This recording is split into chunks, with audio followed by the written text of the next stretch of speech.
In for evaluation this week is one vehicle you simply cannot ignore. For better or worse, the Fiat 500L has an eye-catching design, and as far as small people haulers go, it's definitely got sort of a funky European vibe to it, and you can kind of think of it as an Italian version of the Mini Countryman, but does it offer the right blend of attributes to compete with its Anglo rival, and, more importantly, is it sunny enough to brighten this dank, depressing day?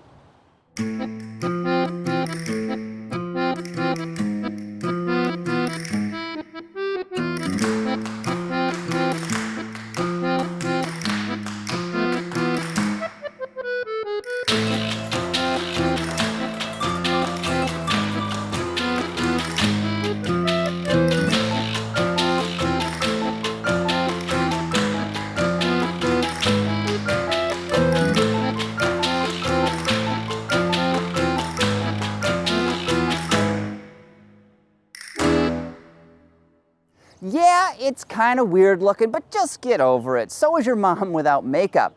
Now, the 500L is supposedly a larger, more comfortable version of the brand's iconic Cinquecento small car, and they do share a number of traits in common. You've got those rounded headlamps and, of course, that thin sort of mustache-like grille, but that is where the similarities end.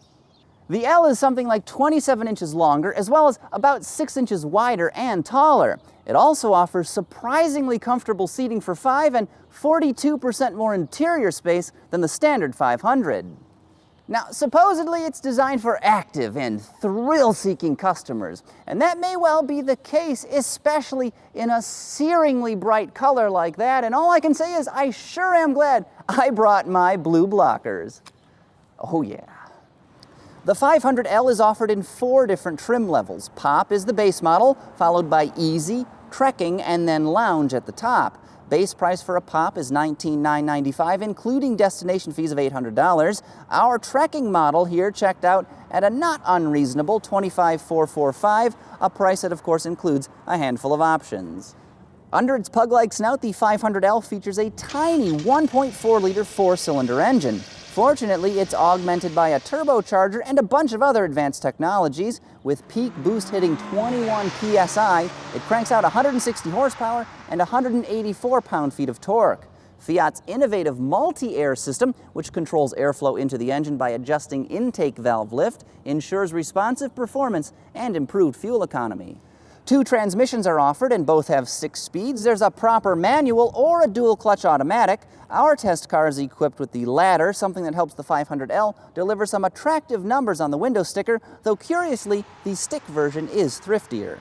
Around town hours should deliver 24 miles to a gallon of gasoline, and on the highway that figure grows to 33. Its combined fuel economy score is 27 mpg, which is really pretty nice.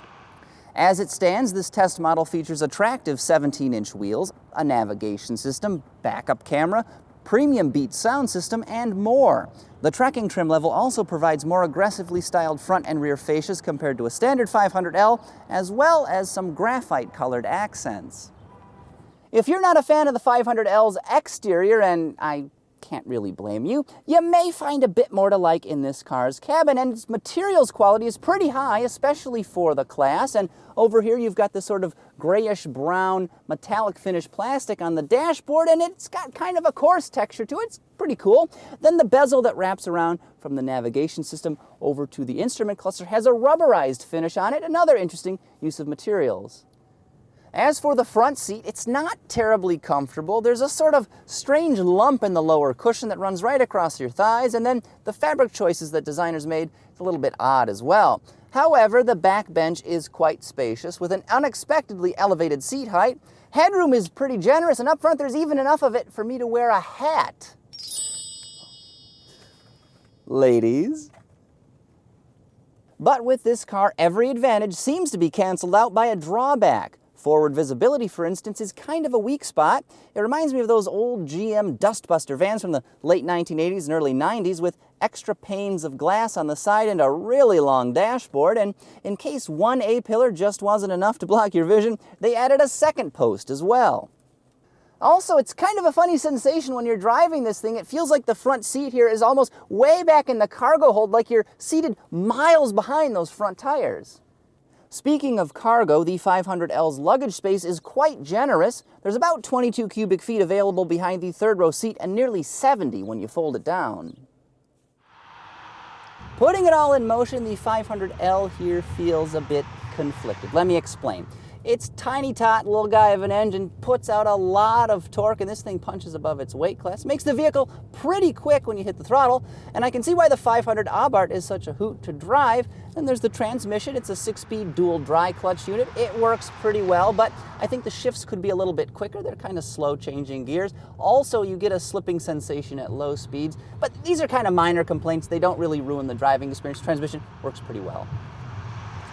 But a mostly solid powertrain performance is completely let down by this car's chassis. Let me tell you why. First up is the body roll. When you go through turns, this thing just kind of floats around. It's not very confidence-inspiring. 500L here feels pretty tippy. Also, there's the steering feel itself. It's very light, and the ratio is quite quick, which gives this car a nervous feel. Also, you're constantly making little corrections as you're going down the road. I'm not a big fan of that. And then there's the steering wheel itself. It's kind of an odd shape, and you've got these gigantic spokes. They're fat. They're right at 3 and 9 where I'd want to put my hands normally, and I don't know where to grab it. How do you hold this thing? Beats me. The ride is also quite interesting. It's not harsh per se. Big impacts and large bumps do seem to get digested all right, but it's the little stuff that comes through. I'm talking things like expansion joints in the road, or if you've got maybe like gravel that's been spread across an asphalt surface. Those are the things that really get broadcast right into the passenger compartment in high definition. Further enhancing the feeling of nervousness, this vehicle's brake pedal is very light and sudden. It's easy to apply way too much stopping power and potentially give your rear seat riders a nasty case of whiplash. And overall, from a driving perspective, I'd say the Mini Countryman has nothing to worry about. Wrapping it all up, the Fiat 500L is a curious mix of highs and lows. If a car could be bipolar, I think this would be a poster child. It's attractively priced, fuel efficient, and its engine performance is pretty darn good. However, the ride and handling as well as forward visibility do leave a lot to be desired. Now, if you don't mind its styling, and you are in the market for a small vehicle with a lot of interior space, you might want to check this thing out. But if you just need a new car, I think you can do a lot better. But hey, at least the sun came out. For more on this review and others like it, visit AutoGuide.com.